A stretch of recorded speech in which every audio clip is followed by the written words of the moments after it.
Selamat pagi Bapak Ibu Saudara. Senang bertemu dengan saudara. Wajah-wajah gembira, wajah-wajah ceria, saya yakin karena Tuhan Yesus baik buat kita semua. Amin. Haleluya, puji Tuhan. Kita masih dalam minggu-minggu pencurahan Roh Kudus. Karya Roh Kudus dalam hidup kita orang-orang percaya. Minggu-minggu lalu kita mendengar khotbah tentang karya Roh Kudus di dalam diri kita, mengubah kita, memberi kita hidup yang baru. Kita mendengar tentang karya Roh Kudus yang harus ada pada kita, yaitu membuat kita kuat. Dia beri kuasa supaya kita bisa jadi saksi, supaya kita bisa menjadi pemberita Injil, supaya kita bisa menolong orang lain, membantu mereka yang membutuhkan. Kuat di dalam Tuhan karena kuat kuasanya. Pagi hari ini saudaraku, kita lanjut pada bagian ketiga, yaitu karya Roh Kudus dalam hidup orang percaya dengan memberi pertolongan. Karena itulah kita datang ke gereja. Kita membutuhkan pertolongan Tuhan, dan bagaimana Tuhan menolong kita? Yaitu dengan memberi Roh Kudus. Dengan kekuatan dari Roh Kudus. Itulah cara Tuhan menolong kita saat ini. Saat akhir zaman ini. Dulu Yesus menolong orang-orang secara langsung, secara fisik, dengan tubuh fisik. Dia tolong orang-orang. Tapi sekarang saudaraku, dia memberikan Roh Kudusnya. Kita baca dalam Yohanes 14 ayat 15 sampai 17. Jikalau kamu mengasihi aku, kamu akan menuruti segala perintahku. Aku akan minta kepada Bapa, dan ia akan memberikan kepadamu seorang penolong yang lain, supaya ia menyertai kamu selama-lamanya. Amin. Yaitu Roh kebenaran. Dunia tidak dapat menerima dia, sebab dunia tidak melihat dia dan tidak mengenal dia. Tetapi kamu mengenal dia, sebab ia menyertai kamu dan akan diam di dalam kamu. Amin. Silakan duduk. Berbahagialah setiap orang yang telah membaca, mendengar, dan melakukan firman Tuhan. Tuhan Yesus memberkati. Haleluya. Bapak Ibu Saudara, begitu banyak karya Roh Kudus dalam hidup saya, dalam hidup saudara. Karya Roh Kudus dalam hidup kita itu banyak banget. Bahkan saudara-saudaraku, seluruh hidup saya, seluruh hidup kita semua, seluruh keberadaan kita sampai hari ini adalah karena karya Roh Kudus. Yesus berkata dalam firman Tuhan yang kita baca bersama bahwa Roh Kudus adalah penolong. Ya, Roh Kudus adalah penolong. Jadi saudaraku, karya Roh Kudus dalam hidup kita adalah memberi apa saudaraku? Pertolongan. Nah, dalam judul ini saudaraku, Roh Kudus memberi pertolongan. Katakan sama-sama, 2, 3. Roh Kudus memberi pertolongan. Saudaraku, firman Tuhan katakan, aku akan minta kepada Bapa. Yesus minta kepada Bapa. Ya, Bapa yang di sorga. Waktu itu Yesus masih berada dalam dunia. Aku akan minta kepada Bapa agar ia memberikan kepadamu seorang penolong, ya, seorang penolong. Aku akan memberikan kepadamu penolong, seorang penolong. Saudaraku, kata ini merupakan kata terjemahan dari bahasa yang sering kita dengar, yaitu parakletos. Ya. Seorang yang dipanggil untuk mendampingi dan memberi pertolongan. Ya. Seorang yang dipanggil untuk berada di samping, mendampingi, dan memberikan pertolongan. Parakletos itu juga punya arti yang kalau kita lihat ada beberapa yang itu sangat kita butuhkan dalam hidup kita. Ya. Kita sangat membutuhkannya. Parakletos ini juga berarti penasehat. Ya. Penasehat. Nah, kita lihat ada beberapa di sini. Penghibur. Penghibur, saudaraku. Roh Kudus itu dia bisa menghiburkan kita di kala duka. Penguat maksudnya di sini memberi kekuatan, ya. Memberi kekuatan. Saat kita lemah, saat kita tidak berdaya, Roh Kudus itu memberi kita kekuatan. Parakletos itu juga berarti tadi penolong, ya. Berarti juga penyelamat. Waktu kita dalam satu keadaan tiba-tiba misalnya dalam bahaya, Roh Kudus itu membela, ya. Roh Kudus pembela. Saudaraku, ini pekerjaan pembela. Pekerjaannya dia membela kita. Ya, dia jadi pembela kita. Tapi mungkin kita nggak pernah menyadari kalau pekerjaan itu sama dengan pekerjaan seorang pengacara yang memberi pembelaan. Yang kita sendiri nggak bisa menyelesaikan, tapi Roh Kudus membantu kita dalam hati kita, dalam pikiran kita. Dia membela kita. Dia membela kita. Tapi ini saya suka banget ini saudaraku. Roh Kudus itu jadi sahabat. Kalau dia ada di samping saya, masa dia bukan teman? Betul? Kenapa sih dibilang teman? Karena ada di samping saya. Sahabat ada di samping. Yang selalu kita bisa berbicara, yang selalu kita bisa curhat, yang selalu kita bisa cerita, yang selalu kita bisa menyampaikan apapun juga. Gitu. Saudaraku, sahabat, teman. Itu Roh Kudus, saudaraku. Penasehat. Jadi Parakletos itu juga berarti penasehat. Yesus itu penasehat ajaib. Roh Kudus juga penasehat. Dan ada banyak teman-teman kita menjadi penasehat yang tidak ajaib.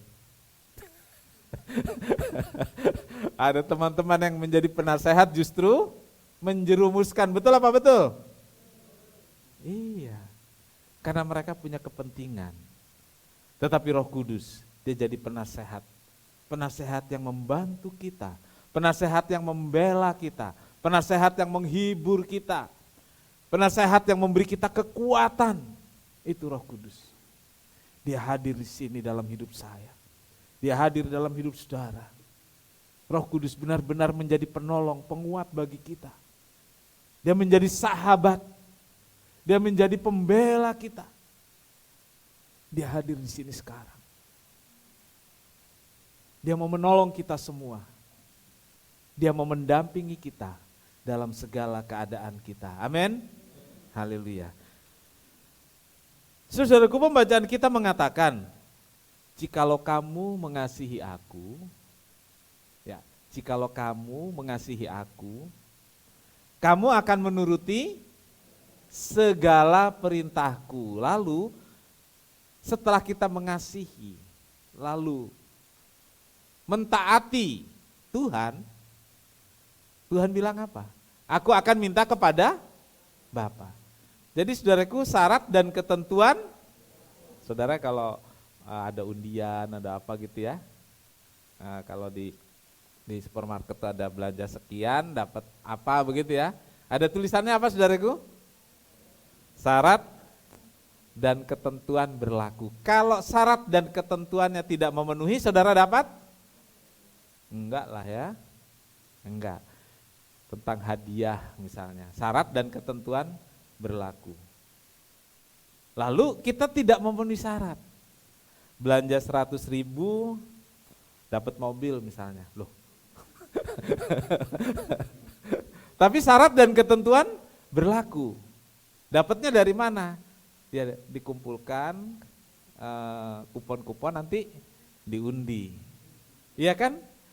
belanja 100.000 dapat mobil, tapi syarat dan ketentuan berlaku 100.000-nya berapa kali, terus undiannya kapan, kan nggak tahu, tapi syarat dan ketentuan berlaku. Sesulit itu, kita bilangkan sesulit itu. Tapi itulah syarat dan ketentuannya. Nah, apakah syarat dan ketentuan untuk mendapatkan pertolongan dari Tuhan itu, untuk memperoleh parakletos dan uluran tangan dari Tuhan, saudaraku, syarat dan ketentuannya ada.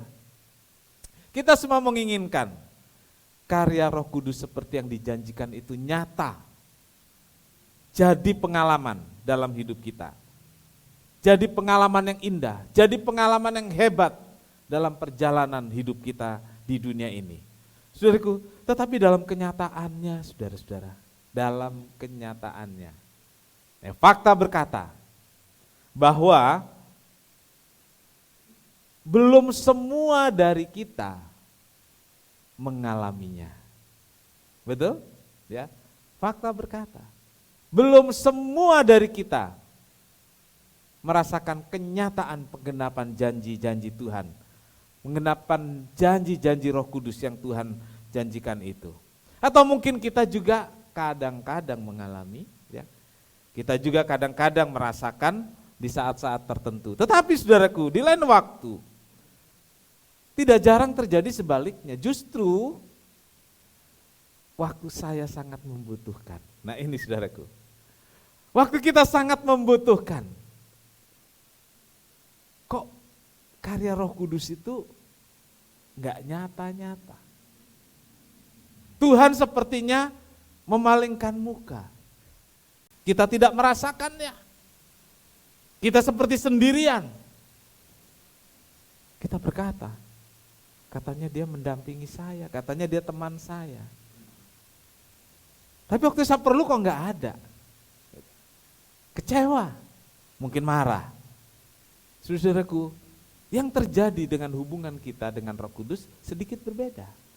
Karena Roh Kudus itu selalu ada, Roh Kudus itu selalu di samping kita, hanya syarat dan ketentuannya tidak kita penuhi. Ingat itu loh saudaraku, kita sering mengklaim janji Tuhan, agak maksa, lalu kecewa ketika Tuhan tidak berikan. Ingat syarat dan ketentuan. Saya perhatikan jemaat di sini. Mereka yang memenuhi syarat dan ketentuan, mereka naik terus, nggak pernah turun. Amin. Kalau saudara nggak naik-naik, ya saudara koreksi dirilah, gitu ya. Syarat dan ketentuannya saudara penuhi atau tidak, kan seperti itu ya. Ya. Ayat pembacaan kita memberitahu jika kita ingin mengalami penggenapan janji Tuhan, apa yang Tuhan minta penuhi, ya. Apa yang Tuhan minta lakukan. Kan ada kata-kata tadi, term and condition apply. Syarat dan ketentuan berlaku. Nah, apa syaratnya itu? Tidak banyak kok saudaraku, hanya 2, ya. 2 saja. 1 yang kita baca tadi, mengasihi Tuhan. Katakan sama-sama, 2, 3, mengasihi Tuhan. Mengasihi Tuhan, sifatnya umum. Tapi kalau lebih pribadi, kata-katanya gimana sih saudaraku? Coba dikalimatkan. Tinggal kasih saya, selesai ya. Saya mengasihi Tuhan. Katakan sama-sama, 2, 3. Saya mengasihi Tuhan. Itu syarat dan ketentuannya. Awal dari hubungan yang berkelanjutan dengan Tuhan, ini saudaraku, mengasihi Tuhan. Ya, saya menggunakan kata-kata berkelanjutan. Karena mengasihi Tuhan itu nggak boleh berhenti atau cukup sehari, lalu berhenti. Mengasihi Tuhan itu terus menerus. Itu sebabnya saya gunakan kata-kata ini saudaraku. Mengasihi, awal dari hubungan yang berkelanjutan dengan Tuhan. Jadi kalau hubungan kita mau baik dengan Tuhan, kasihilah Tuhan terus menerus. Karena mengasihi Tuhan itu awal dari hubungan yang berkelanjutan dengan Tuhan. Jika tidak ada kasih, hubungan Tuhan bisa berakhir. Ya. Hubungan Tuhan bisa berhenti karena terganjal oleh berbagai persoalan hidup. Iya. Terganjal oleh berbagai masalah-masalah hidupan. Karena berbagai keinginan atau karena berbagai hal-hal duniawi yang lebih menarik daripada kita mengasihi Tuhan. Jadi ingat saudaraku, kalau enggak terus-menerus kita mengasihi Tuhan, kalau enggak berkelanjutan, hubungan itu bisa berakhir karena kita lebih tertarik akan hal-hal duniawi. Ya. Kita lebih tertarik dengan yang lain, saudaraku. Saudaraku, sama seperti hubungan suami istri atau hubungan anak muda. Kalau enggak dibangun terus hubungan kasihnya, ada hal-hal lain yang lebih menarik, pindah. Jangan sampai saudaraku terganjal hubungan kita dengan Tuhan, lalu terpisah kita dengan Tuhan karena hal-hal duniawi, karena masalah-masalah. Tapi saudaraku juga perlu diperhatikan, dengan mengasihi Tuhan mungkin saja ada pasang surutnya. Ada pasang surutnya hubungan kita dengan Tuhan. Ya, karena berbagai kondisi. Tapi kalau kita tetap mengasihi Tuhan dan mengasihi Tuhan dengan berkelanjutan, kita akan tetap terhubung dengan Tuhan. Ini yang penting, saudaraku. Kita akan tetap terkoneksi dengan Tuhan. Kalau HP saudara itu sinyalnya tetap ada, bisa terhubung, bisa terkoneksi. Yang jadi masalah saudaraku, kalau kita tidak mengasihi Tuhan secara berkelanjutan, sinyalnya nggak ada lagi karena masalah-masalah hidup. Ya, sinyalnya hilang. Ya, masih bagus kalau kemudian ada tulisan reconnection, saudaraku. Iya kan? Akan tersambung lagi kan? Ini hilang sinyal, nggak ada lagi. Itu membuat hidup kita akan terpuruk, saudaraku. Saudaraku, bukan hanya terpuruk, kita bisa terpisah dari Kristus, terpisah dari kasih Kristus oleh karena masalah-masalah yang terjadi. Matius 22 ayat 37, saudara. Ya, Matius 22 ayat 37. Jawab Yesus kepadanya, kasihilah Tuhan Allahmu dengan segenap hatimu dan dengan segenap jiwamu dan dengan segenap akal budimu. Saya tuliskan di catatan saya, saudaraku, kasihilah Tuhan dengan logika dan perasaan. Saudara bisa mengerti itu? Atau saudara nggak bisa terima? Ya, mengasihi Tuhan dengan logika dan dengan perasaan. Kenapa saudaraku? Ini loh, Tuhan bilang, kasihlah Tuhan Allahmu dengan segenap, itu apa namanya? Betul kan, perasaan ya? Dengan segenap hati itu perasaan. Lalu dengan segenap jiwamu dan dengan segenap akal budimu. Cintailah Tuhan dengan logika dan perasaan. Amin. Kenapa saudaraku? Karena kalau hanya perasaan saja, ya waktu terjadi hal-hal yang harus diolah dengan pikiran, kita nggak bisa. Mengasihi Tuhan itu harus dengan perasaan, dengan logika. Mengasihi Tuhan dengan pengertian yang benar, bukan dengan cinta yang buta. Ya, saudaraku, dulu ada ungkapan itu loh, cinta buta.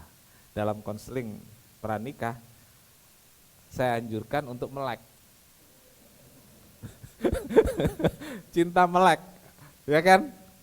Cinta yang bisa melihat apa sih saudaraku? Bukan hanya perasaan tapi dengan logika. Gitu. Baru bisa berjalan hubungan itu. Saudaraku, ya. Mengasihi Tuhan dengan pengertian yang benar. Itu membuat hubungan dengan Tuhan itu terus berkelanjutan. Roma 8 ayat 38 sampai 39. Sebab aku yakin bahwa baik maut maupun hidup, baik malaikat-malaikat maupun pemerintah-pemerintah, baik yang ada sekarang maupun yang akan datang, atau kuasa-kuasa, baik di atas maupun yang di bawah, ataupun suatu makhluk lain, tidak akan dapat memisahkan kita dari kasih Allah yang ada dalam Kristus Yesus Tuhan kita. Amin. Saudaraku, mengasihi Tuhan dengan kesungguhan hati. Dengan apa tadi saudaraku?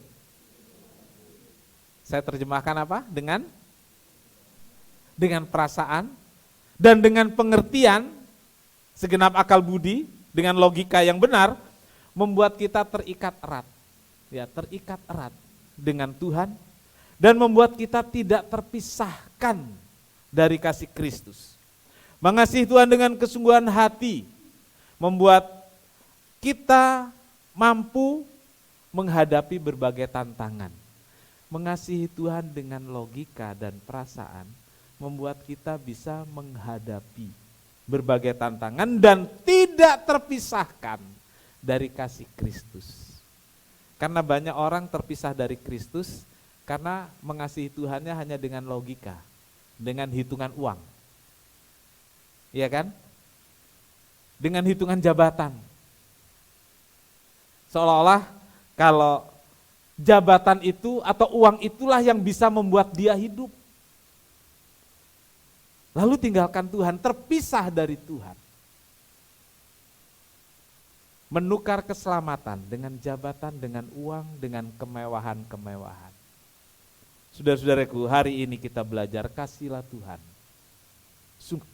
Sungguh-sungguh dengan perasaan yang dalam, dengan logika, dengan pengertian. Kita tidak akan terpisahkan dari Kristus. Makin hari makin dalam cinta kita pada Tuhan. Sehingga kita bisa ikut Tuhan dengan sukacita dan gembira di tengah salib yang harus kita pikul. Yang kedua saudaraku, taat perintah.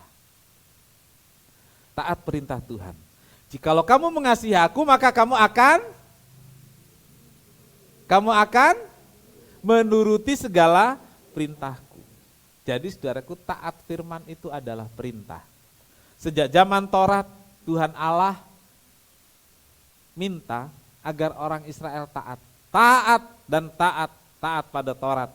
Taat pada aturan, taat pada hukum-hukum Tuhan. Ada sanksi yang bagi mereka yang melanggar. Ada hukuman bagi mereka yang melanggar. Tapi ada reward bagi mereka yang taat. Ingat itu saudaraku. Dan itu berlaku sampai hari ini. Yang sering kali kita minta kalau kita taat doang adalah rewardnya. Waktu kita nggak taat, kita nggak menerima sanksi. Lalu kita bilang Tuhan jahat. Tuhan nggak sayang saya. Saudaraku, Tuhan minta kita taat. Dan soal taat ini saudaraku, kita punya berbagai alasannya. Bisa taat enggak? Saudaraku, saya tanya, saudara bisa taat enggak? Terhadap apapun? Ternyata bisa loh saudaraku, sebenarnya bisa. Tapi alasannya bisa juga berbeda. Coba, kita taat di jalan. Jadi bisa taat kan? Karena takut. Namanya taat karena itu. Taat karena. Coba apa lagi? Yang taat karena itu, saudara bisa lanjutkan itu. Nah, taat karena merasa takut, yang paling gampang di lalu lintas. Sekarang saya tanya pada saudara, hari ini yang pakai motor? Belum ditanya udah ketawa. Belum ditanya. Kenapa saudara ketawa? Ya? Karena di Perumnas tidak ada polisi. Lalu saudara taat enggak? Oh begitu ya? Oh ternyata begitu ya. Jadi benar kan? Benar. Bisa taat. Bisa. Karena takut. Karena enggak ada yang ditakuti, lalu tidak taat. Ada taat karena kepentingan. Iya loh saudaraku. Orang taat karena kepentingan ada. Dan bagian-bagian ini adalah taat yang harus kita hindari, kita buang. Kalau kita taat, seharusnya tadi sudah ada yang menyebut, taat karena mengasihi. Karena dorongan cinta. kepada Tuhan. Ya, karena dorongan cinta. Taat karena didasari hati yang mengasihi tentu berbeda. Bukti nyata dari mengasihi adalah mau taat. Itu bukti nyata. Kalau kamu mengasihi Tuhan, kamu akan melakukan perintah. Jadi mengasihinya karena kita mengasihi Tuhan, kan ayat tadi mengatakan seperti itu. Nah, kalau yang tadi itu bicara tentang kasih karena, ya, kasih karena, maksud saya taat karena, yang ini taat meskipun. Nah, saudaraku, taat meskipun. Bukti nyata dari mengasihi, taat meskipun apapun keadaannya, tanpa menuntut, tanpa menawar, tanpa menunda, dan tanpa pamrih. Jadi kalau kita taat ya taat, saudaraku. Kalau kita taat ya taat, jangan kita taat ada pamrih, ada udang di balik bakwan. Iya. Kita taat ya taat, jangan harapkan imbalan dari Tuhan karena taatnya kita. Yesus menjadi teladan dalam hal taat ini, saudaraku. Dalam Filipi 2 ayat 8 dikatakan dia taat sampai mati di kayu salib. Ya. Dan dalam keadaan sebagai manusia, ia telah merendahkan dirinya dan taat sampai mati di kayu salib. Taat sampai mati di kayu salib. Artinya begini, saudaraku. Karena Yesus mengasihi isi dunia ini, karena Yesus mengasihi saya dan mengasihi saudara, ia membuktikan dengan pengorbanan yang hebat, dahsyat, yaitu dengan mati, rela mati di kayu salib. Jadi ini saudaraku, mengasihi, taat, korban. Ya, mengasihi ujungnya itu korban. Dan antara mengasihi dan korban itu ada namanya taat. Saudaraku, taat. Yang mengasihi atau mencintai selalu menuntut pengorbanan. Artinya begini, saudaraku. Jika kita mengasihi Tuhan, kita akan taat pada firman apapun yang terjadi. Ya. Taat karena mengasihi diwujudkan dengan kerelaan berkorban. Nah, saudaraku, coba saudara pahami ini, ya. Saudara pahami ini. Kalau kita mengasihi, kita tunjukkan dengan kerelaan untuk berkorban, dengan kerelaan untuk menderita, ya. Dengan kerelaan untuk pikul salib. Saudara-saudaraku, kalau kita mengasihi Tuhan, kita taat, apapun yang terjadi. Yang terjadi penderitaan, oke, kita tetap taat. Yang terjadi adalah kita harus mengorbankan apapun juga, rela. Karena memang kita mengasihi Tuhan. Tetapi saudaraku, dengan kekuatan sendiri, kita nggak bisa. Kita perlu Roh Kudus. Dan disinilah karya Roh Kudus itu nyata.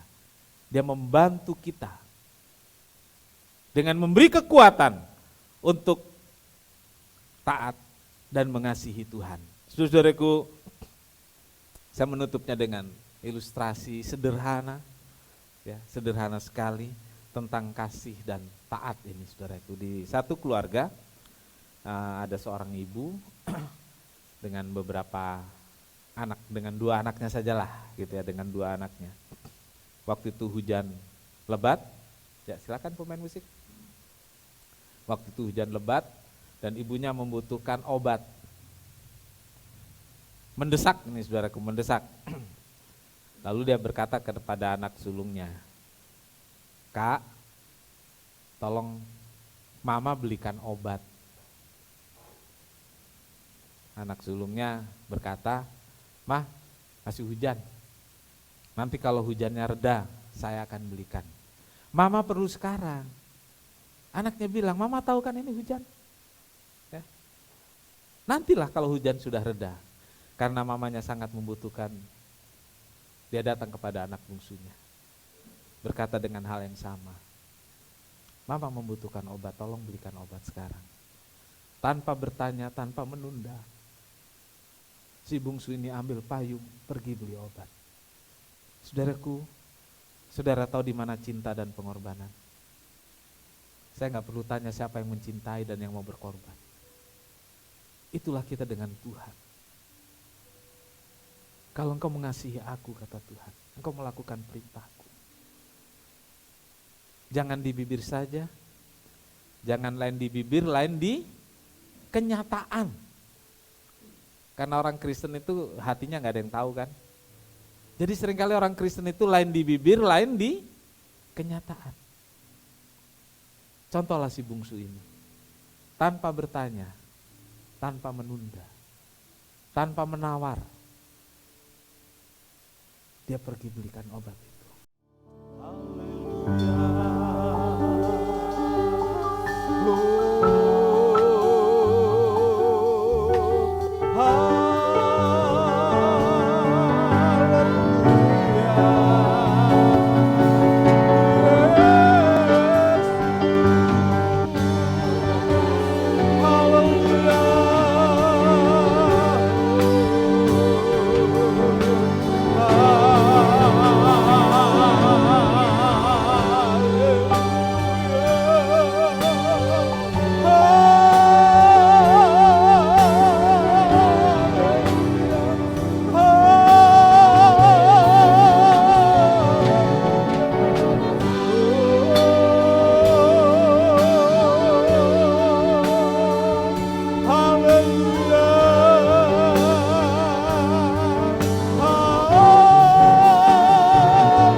Katakan lagi, telah kulihat kebaikan, telah kulihat kebaikan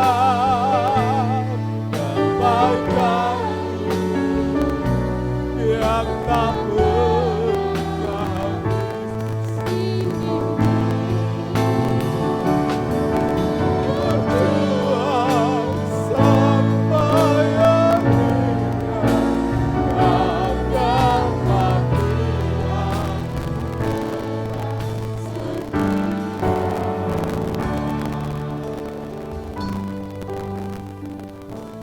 Tuhan sampai akhirnya akan Tuhan sungguh baik buat kami.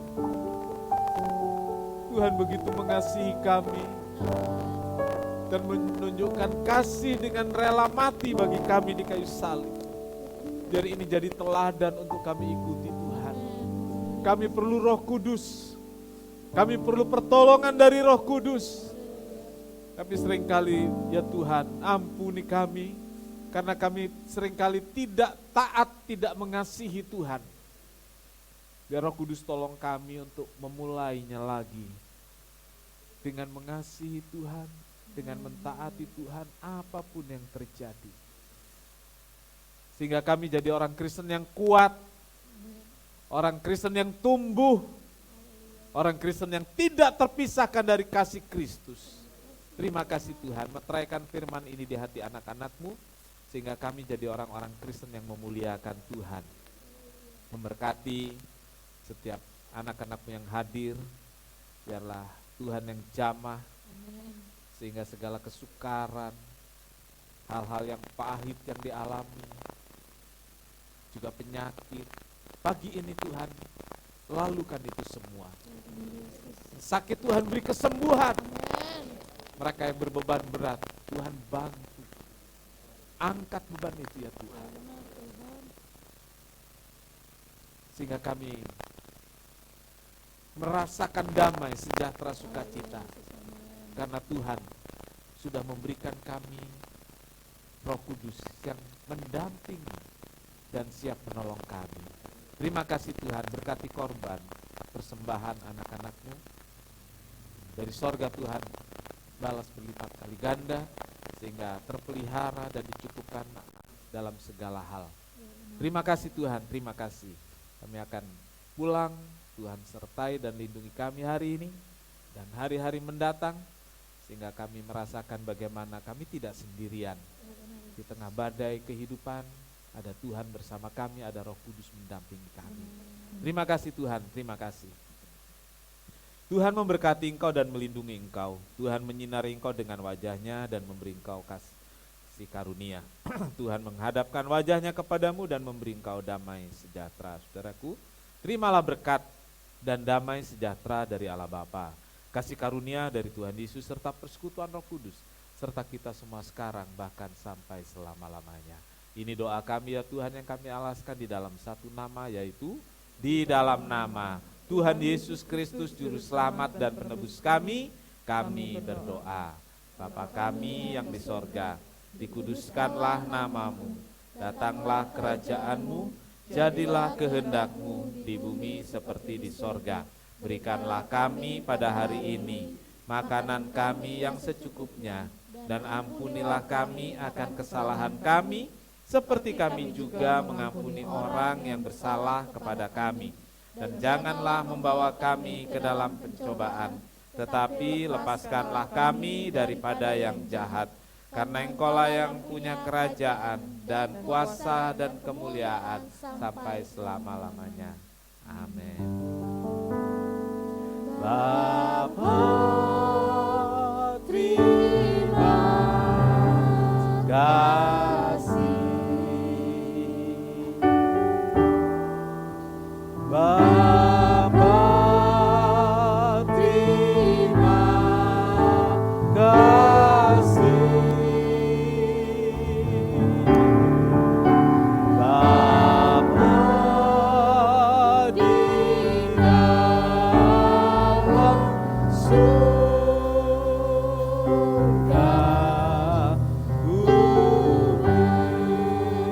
terima kasih. Amin.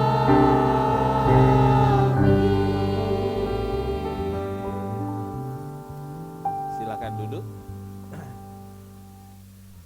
Sekian kebaktian. Tuhan Yesus memberkati.